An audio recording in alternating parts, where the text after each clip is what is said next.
It's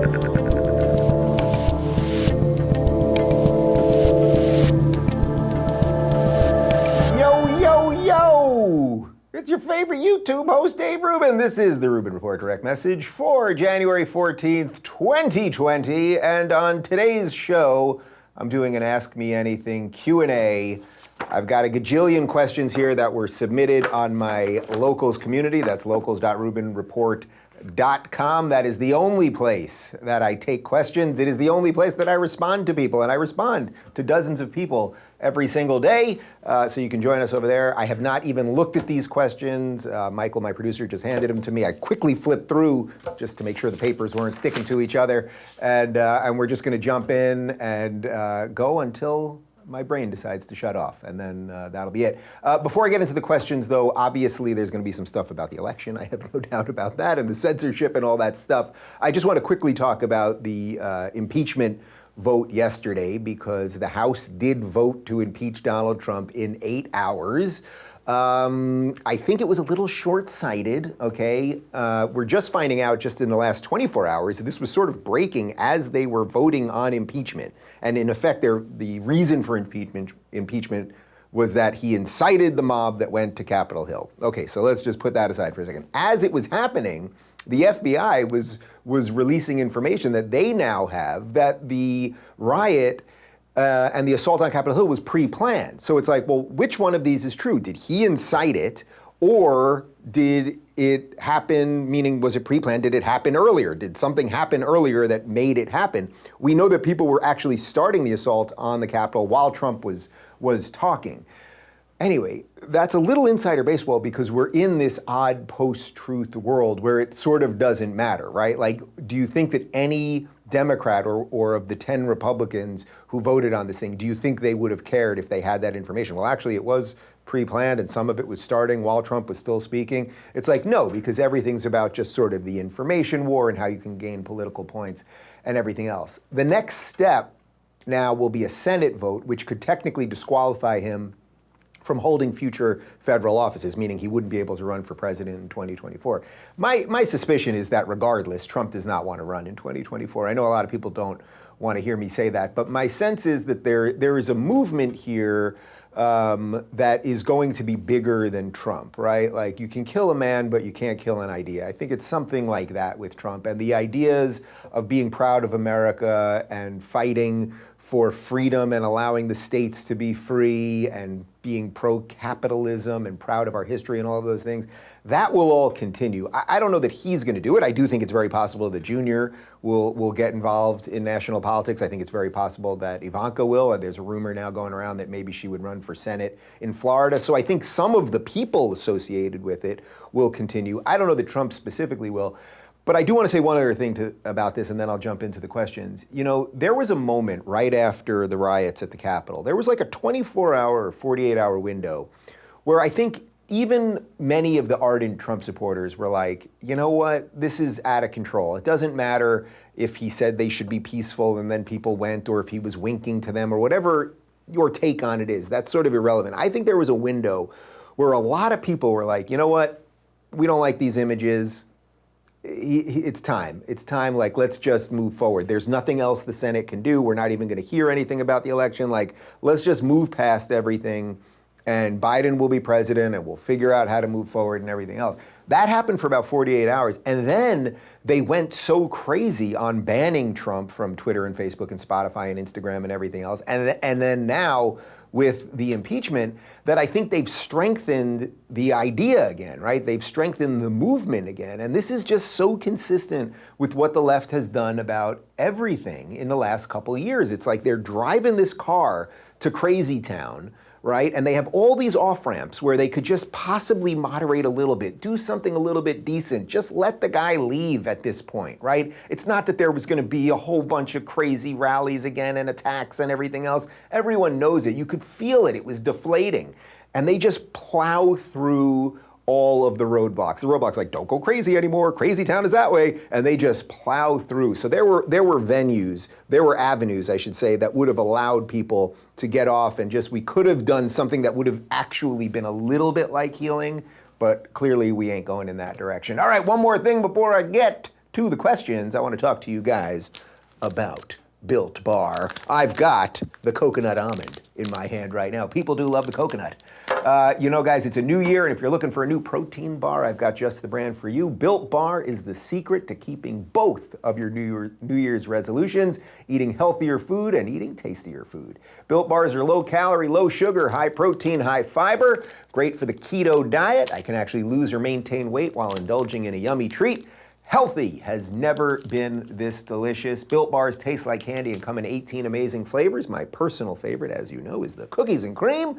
Built Bars are covered in 100% chocolate, including both nut and nut-free flavors, and are soft and easy to chew. After the holidays, we still want to indulge, but we also want to shed those additional pounds. I know how that feels, which is why Built Bars are the perfect alternative to pie for the health-conscious guy. And coconut's got 18 grams of protein, only 5 grams of sugar, 5 net carbs.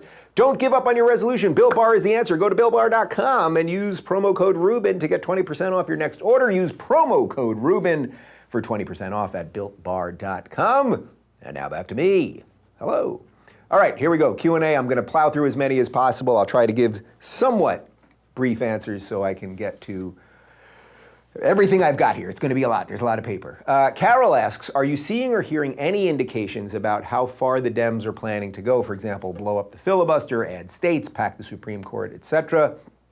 I hear Biden talking about unity, but I'm not hearing that anywhere else. Look, I'll just say this again and again and again and again. I don't really think Biden's in charge of the operation. Biden is just kind of the figurehead, and where the energy is for all of those things. Getting rid of the Electoral College, packing the courts, just disseminating awful information to all of our schools to just continue to brainwash people and free this and free that, and all of the stuff that we know isn't economically sane, and it's not legally sane. You know, if you're going to pick which types of people should get COVID relief, which is something that Biden said the other day. If you're black or Hispanic or Pacific Islander, you should get extra COVID relief, or Asian, he threw in there, even though Asian people do incredibly well socioeconomically in America, but he wants the Asian community votes, so he wants them to feel like a victim. I think there's just like the litany of stupid, bad ideas is just being smuggled in right now.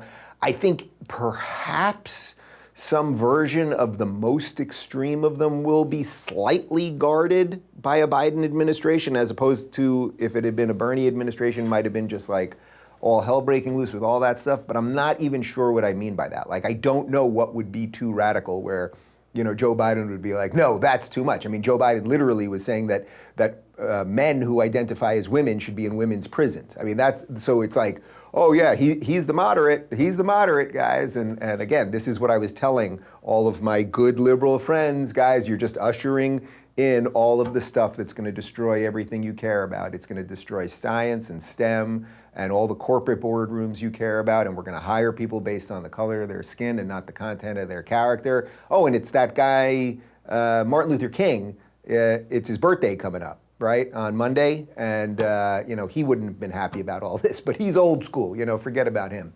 Allie says, did you make any New Year's resolutions that you're willing to share? Do you think that making resolutions at one point in time every year, or 2 or 3 or more points, is good practice? Why or why not? I actually do try to make a New Year's resolution every year. A couple of years, it's just generally about like eating better or taking, you know, better care of myself or that kind of thing. I will tell you my resolution this year. My resolution this year was to not be afraid. And that maybe that sounds a little corny or something, but I know in the last year, you know, as I was completely open about my politics, right? Like in these last 5 or 6 years, I've been very open about my political evolution, but I think I really became much more bold, and I don't hold back in any way in this past year. And partly, and this is sort of what sucks about the publishing world, I was holding back a little bit on some of my feelings about Trump and some of the other things because I had written Don't Burn This book a year before it came out in April. So when Don't Burn This book came out in April, in the midst of the quarantine and the lockdown and everything, and I was supposed to be on tour, and we had sold out a bunch of theaters, and it was going to be awesome, and I deeply miss going out on tour, and we're trying to figure out ways to do it, maybe in Florida and Texas. Think about it. The book had been written for about a year, so I had been sitting on all those ideas for a year. So the ideas, when I started doing all this press and everyone started talking about the book and all this stuff and all the craziness with the left and the difference between liberals and leftism, it was all stuff that I had been thinking about for years, I had been writing about, and then suddenly it was like super relevant, and then also because I called it Don't Burn This Book, and then they were burning down the stores that the book was in and everything else. But what I realized was if I'm gonna write a book and tell people what I think, and then if I'm gonna do this show, which, this direct message I've only been doing since September, it was like, well, now I'm not just an interviewer, I am someone that tells people what I think for a living, for better or worse, right? For right or wrong. So I better tell them absolutely everything I think and not be afraid to do it. But I will tell you, it has come with a cost over the last 4 or 5 months as I've been more outspoken about my beliefs. I'm getting hit from friends or former friends and some family members, and telling people what you think in a time when people are afraid to say what they think can kind of be dangerous. But what I've realized is every time I've done that, I've not held back, and I've said what I thought, whether it ultimately was right or wrong. I've felt better through it, and I think that that's what will happen to you too. If you're holding in whatever it is, if you're afraid to tell people what you think, the more you let it out, just say it. If your friends drop you, they're not your real friends. And I think what you'll always find, and I assure you I have found it, is you will find new and better friends. But it's not just about where you can find friends. It's also, you are what you are. I am what I am, and that's all that I am. I'm Popeye the Sailor Man. You know what I'm saying? That's it. That's it. That's all you can do. And one thing that really has helped me truly is that my two best friends in life, my buddies John and Ari. John I met first day of kindergarten. We were like 4 years old, and Ari moved to town when we were in 3rd grade, and we're still as good friends now almost 40 years later. And that kind of thing has helped me grounded. I think it's important to have long-term friends and not just fair weather friends. Nikki says, is Joe Manchin a Democrat to be somewhat trusted like Tulsi? Yeah, somewhat, but I think when you're sort of in that waffling center place, especially on the Democrat side, the energy of the radicals will always drag you that way. So the idea, I see this a lot, that Republicans are kind of like, well, I guess we sort of have Joe Manchin, or he's not completely bananas. I don't know. I don't think that really can hold. You don't know what pressures he can withstand or what they could do. Look, you guys know my feelings about Tulsi, and she's become a good friend of mine, and she just launched on Locals, and I think she has a bright future ahead of her, whether it's political or pundit or having nothing to do with any of this, if she just wants to surf for the rest of her life, which I think would probably make her the most happy. But a voice like hers, who was going to go against the squad, who was calm and decent and about healing, not forcing you to heal, but true healing of a nation. They said she's awful. Hillary Clinton basically said she was a Russian spy, and then the party just basically kicked her out. So that is the party right now. What do you want me to do? What can we do? I don't know. Moontide says, do you think that the vast divide between liberals and conservatives is permanent, and will Americans ever come together again or always view each other through an us versus them lens? Look, I've tried for years to bridge this thing. I think in many ways in the public sphere, like I was the guy bridging it, right? Because I was saying, hey, I was a lefty, I'm really fighting for liberalism. That's not very different from libertarianism, and let's talk to conservatives. Go back to my videos when I'm first talking to Shapiro and Prager and Beck and all of these guys, and you can see we're trying to go, hey, we want to live in the same world. That was what the IDW was all about when that thing was burning hot, and now it's fallen apart for many reasons, and I've lost a lot of respect for a lot of people for a series of other reasons. But like we were talking about all sorts of things. The example I always use was Sam Harris and Ben Shapiro disagree on literally everything, the nature of reality and existence and God and every existential issue, but they also disagree on taxes, and they disagree on abortion, and they disagree on virtually every political issue. And yet we were all able to sit around and talk about these things. And then maybe the pressures became too much that it did sort of crumble. I don't know how you bridge that divide anymore, at least right now. I think at a micro level, you can bridge that divide. And I will always try to do, look, I'll always try to do it on a macro level on this show and welcome people who I disagree with, okay? So let me just put that out there for sure. On a micro level, I think you have a much better chance of doing it, whether that means talking to your friends and family or being involved in your local communities. But the national, like the show must go on version of politics, it ain't gonna get better. And that's why this fake idea of healing right now, they don't mean healing, they mean we've got a lot of power and if you shut up, we'll heal. That's not healing in a free society. A free society is everyone can get in and say what they think and fight for what they believe in as long as they do it peacefully. And I fear that now that the Democrats have the presidency and have the Senate because of the tiebreaker and have big tech, it's like, it's gonna get smaller and smaller as far as what you're allowed to talk about. And AOC's telling it, right? That's what she's telling us. I did a couple shows yesterday where we talked about this. She's putting up there, these truth and reconciliation commissions, and we shouldn't be allowed to spread misinformation, and we might have to have media literacy training. She doesn't mean media literacy training like let's learn all sorts of different things. Let's learn about the ideas of capitalism and freedom and liberty. She means media literacy like, oh, those are the bad, evil ideas. America is evil, and we, the new socialists, are the ones who can usher it in. I mean, that's just the truth. When Bernie says, I want free college for everyone, do you think he means it because he wants everyone to truly be educated in the sense that you will learn a wide swath of ideas and the best ones will win out? Or would you really want everyone to go to college for free, which isn't free, so that you can brainwash the most amount of people? Which do you think Bernie really wants? Do you think Bernie wants people to go to college to learn from people like Thomas Sowell? I don't think so. Stefan asks, do you think we've entered the mob rule phase? I do think we're in it for a little bit right now. We are, at least, again, at the macro level, the way the whole system is going to work, the way mainstream media and big tech and everything else is going to work. Yes, mob rule. It is going to get harder and harder to say whatever you believe and fight for what you believe in publicly and all of that without feeling like you're going to get banned or shadow banned and everything else. Again, this is the stuff that I was warning about for a long time, but I do think we are there. But I will say this, there is a silver lining coming. Guys, this is gonna be what I wanna use as the promo today, because I've been thinking about it all morning. There is a silver lining coming, and the silver lining is this. As this hysterical authoritarian monster grows, as big government, now coupled with big tech, grows, it will import all the bad ideas of critical race theory, all the bad ideas of social justice and identity politics. It will bring them all in. It will hire people in governmental positions and in tech positions and in business positions and on boards of major companies that are not based on the content of their character or their skill or their hard work or their education, but on the color of their skin or some other immutable characteristic. And over time, companies and governments that do that don't hire the best people because they're the best people, but hire the people that are this or that because they look like this or that.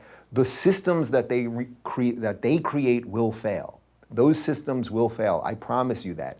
And what we, free, loving people, liberty-loving people, have to do right now is start creating things. I saw this coming, and that's why I started Locals.com over 2 years ago. And we are working on every technological solution to all of this stuff. But it's not just that. It's that government now will bring in people who will bring in so many bad ideas that they will fail. Things have gone from, they're not too big to fail, they're too big to succeed. And I think we're gonna see that at the governmental level, and I think we're gonna see it at the big tech level. So build things for yourself. It doesn't just mean tech, whatever that means to you. Build a stronger family, build a stronger local school, local community, whatever that is, do it, and then we will have a chance again. I promise you we will. Ginger says, Dave, I'd love to know about the current subscriber and creator base here at Locals.com. How many community members site-wide? How many creators? And given the crazy growth of late, any projections for the remainder of the year? There is a ton going on with Locals. I want to assure you that we have backup servers, that we're working on payment processor issues. And again, we have an extremely strong terms of service that has been evolving, especially over the last couple of days. You cannot threaten violence on Locals. And by the way, it's never happened once on Locals. I go on Twitter, I've got people, everyone's calling everyone else a Nazi, but you've got white supremacists on there, you've got crazy Antifa people on there. Nobody does anything about it. Let's just put that aside. We've built a really elegant system with a little bit of a paywall. So starting this week, we were allowing free Locals communities. Now every Locals community is paid. So if you're creating a Locals community, and anyone can do it, you don't have to be a creator in a traditional sense. If you have a restaurant and you want to create your own community, if you have a baseball league and you want to create your own community, if you're an unboxer or a gamer or a political guy or whatever you might be, the minimum that we ask people to subscribe for is $2. Just a little something to get in. By the way, Locals, the company, only takes 10% of that. That's the same amount as Patreon. But that way, it encourages good behavior. We're also selling coins on Locals now. We're working on getting them on the blockchain. Like, there's a lot of cool stuff that we're doing. I don't know that I can give you, I don't know that my team would love if I gave all of the numbers. I can show you that the numbers are absolutely exploding, but I can tell you that right now we have almost 100,000 members in the Rubin Report Locals, and just about 10,000 of them are paying members. That means that are active community members who engage in all the content and support what we do here and keep me free and get videos early and ad-free and all of that stuff. And also know that if I was to be booted off everything tomorrow, I could still communicate with everybody. So we're growing tremendously fast, and check it out. Just go to rubinreport.locals.com, check out the community, and just look at the level of content there and look at the level of communication there. And I think you'll see it has a little bit more of an inkling of what social media was supposed to be like, this, rather than the hellscape that is the Twitter machine.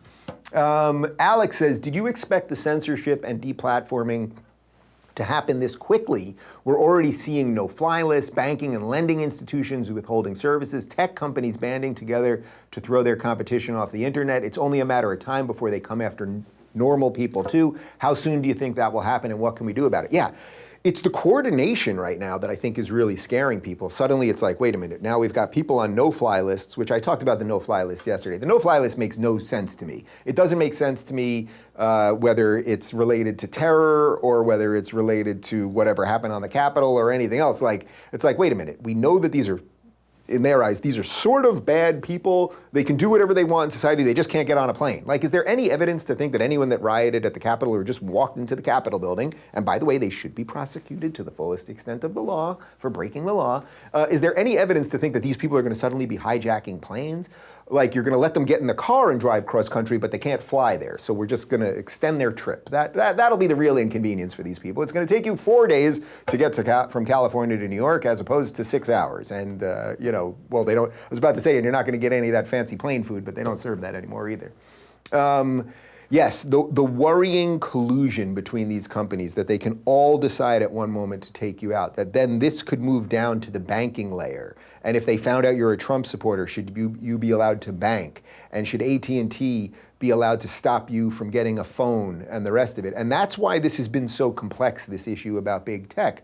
Because think about it 50 years ago, when phone lines, I mean, even more than that, but 50 years ago, everyone has a phone in their house. Well, should the government have been able, the government or the companies that were putting the phone lines in, been able to have listened to your conversations and then based on those conversations, decided whether you should have a phone or not? That's why this is all so dangerous. But again, I truly, truly believe that human ingenuity is the answer. There will be decentralized, blockchain-based answers to all of these things. It's going to take time, and can they destroy a lot of people's lives in the meantime? They absolutely can. They absolutely can. But my New Year's resolution was to be a little bit braver. And I just think if you're a little bit braver in the midst of this, that it will work out for you. Who was that old guy? There was this liberal guy a long time ago. What did he say? There's nothing to fear but fear itself. Remember that guy? He used to be a good liberal. Now he'd be a right-wing maniac. That was JFK, by the way.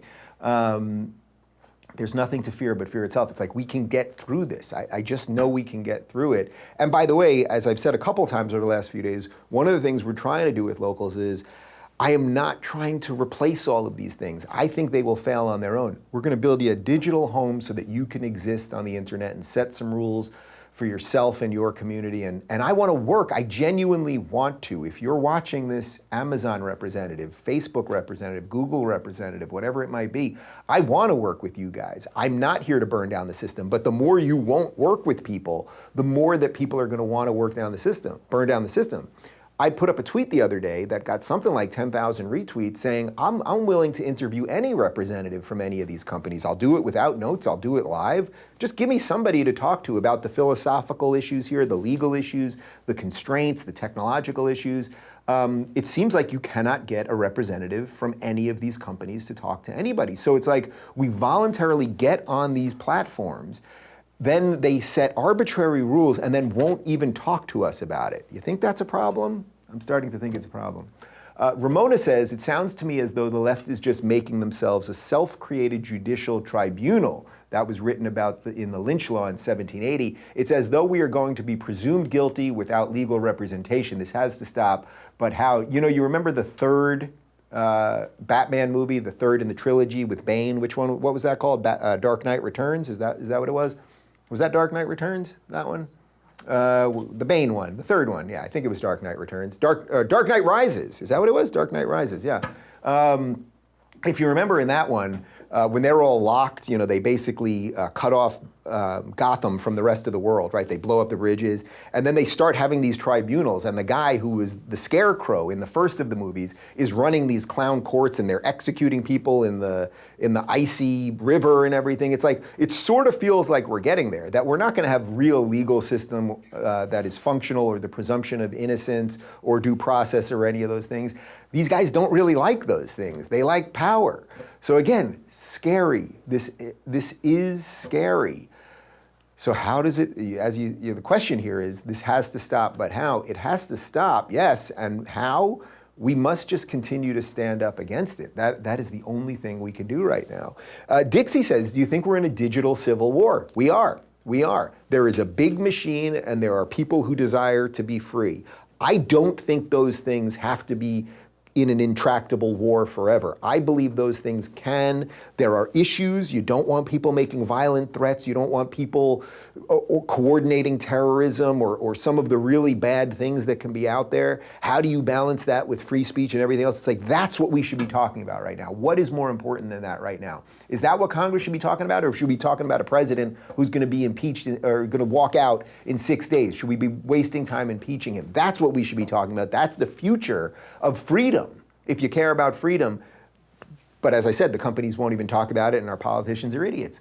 Neil says, do you think there is any treatment of Trump supporters that Democrats would publicly disavow? I think they've been gaslit into generally being all right with concentration camps or worse at this point. I mean, putting the concentration camp part aside, it's like, no, I think in a weird way, this is what they wanted was the Capitol Hill event. They wanted that to happen because then they could shift it all from going, oh, they're Nazis and white supremacists in this vague sense, whatever that means to you, to now they're terrorists. And even though Antifa people don't represent all Democrats or all liberals, or Black Lives Matter people don't represent all Democrats or liberals or lefties, this obviously represents everyone on the right. And that's just crazy. That's absolutely just crazy. I have no doubt that 95% of the people that were there who were singing the national anthem and waving American flags, they were just there to do their God-given right of protest, which we have enshrined in the Constitution here, at least for now. So we're in a, I can't sugarcoat it in that we're not in a weird spot right now, but I do think there is a silver lining along the way, which is that we must fight for freedom more, and a lot of people are waking up to it. Craig, he's changing it up for me. Did you end up liking The Mandalorian Season 2? Thought it would be a great, maybe a non-political question would be cool. Yes, I loved it. The final 2 episodes finally brought it around. I've said all along, I need a little Jedi in my Star Wars. You can't do Star Wars without the Jedi. I need to see a lightsaber every now and again. It was very, very cool having Luke come back, defeat the Dark Jedi, save Grogu. Sorry for the spoilers, but this is weeks already, so I think that thing has sailed. And everything, my feelings about Mark Hamill aside, because he's become like sort of the worst kind of like progressy lefty nutbag, and they've ruined Star Wars in many ways, but it was actually very cool to see. And I'm psyched about the Book of Boba Fett, which will be the spin-off of this thing. But in many ways, it sort of felt to me that they could have ended Mandalorian right there. It's like, Grogu, Baby Yoda got rescued, and it's like now the Mandalorian's job of these last 2 seasons was over, and that's that. Rose says, do you think locals or any other alternative media, such as the Daily Wire, will ever be shut down? And if the day comes when the left wakes up to what's happening, do you think there's a chance that if we band together, we can rise up against the system, big government, big tech, et cetera, et cetera? Look, they could shut down everybody at any moment. Tim Pool just texted me a minute before I went live saying that Facebook just suspended his account. So I don't know if that's up yet or not, or what's going on there. Could they do it to anybody? Yes, there are. I mean, anyone that's telling you right now that there are perfect technological solutions to this is lying. It's just not true. There are not perfect storage answers. There are not perfect payment answers yet. Like, it all hasn't been pieced together. We are working seriously hard at locals. We've got some of the best tech people on it, and we are having the philosophical issues and finding all the choke points and doing all of the work to do all of that stuff. As I said, we've got redundancies if Amazon just took us out tomorrow. But again, I want to work with these companies. We have a much tighter and more honest terms of service than the big tech companies do. And because of the paywall, we have no bad behavior. But the point is, and I think this is your broader point, is that even if you do everything perfectly by the rules that they set up, they could still take you out. So we've got a lot of work to do, but I have nothing better to do. Peter says, what kind of beers and wine do you like? Most of you guys know I'm a wine guy. I'll give you a great wine. This is not a sponsor or anything else. A great wine you can get for about 16 bucks. It's a cab from Sonoma called Uppercut. I think it is like, you could drink a $50 bottle or a $75 bottle, and it tastes like one of those. I just think it's great, and that's what I'm usually drinking. I'm not a huge beer guy, but I do like a good IPA every now and again. And if you really want to treat yourself to like a really spectacular bottle of wine, it's about $100. I've only bought maybe 3 of them in my whole life for special occasions. There's a bottle called Derange by Prisoner Winery that's pretty awesome. And shout out to Chris, my YouTube manager, who's watching this right now, I have no doubt, and he got me one for the holidays. Thank you, Chris. We haven't drank it yet, but we will soon. Lauren says, thoughts on Andrew Yang running for mayor of New York City? Love the interview with him. Look, I think he's a decent guy. I don't believe in UBI. He's more of a big government guy than I am. I didn't love the fact that he went down to Georgia to campaign. It's like, it sort of feels like just like this carpetbagging thing, like you just move to places to get involved in politics. He did live in New York City for some portion of his life. I'd like to play basketball with the guy. Again, I think he's decent, and at least he's thinking about things a little bit differently. But, you know, in effect, he polled at 0. I saw a lot of the good liberals were just saying they were part of the Yang gang, because I think it was their way of saying the Democrats are bananas, but I can't vote for Trump, or I don't want to publicly be seen voting for Trump. But I don't think government is the answer to this. And that's the irony of someone like Yang, and I would love to talk. Andrew, if your people are watching this, and I know some of them are fans, or if you're watching this, I'd love to discuss this with you, that I do think the answer comes through technology and decentralization and everything else. I don't think the answer comes through government. So I'm always leery at this point of anyone that wants to get into the government. But he sees an opportunity to get back in the game there, and he's going for it. Joe says, what do you think the odds are that the U.S. breaks up? Do you think that the states will secede and form their own countries? Man, I mean, look, it's crazy that we're even talking about this.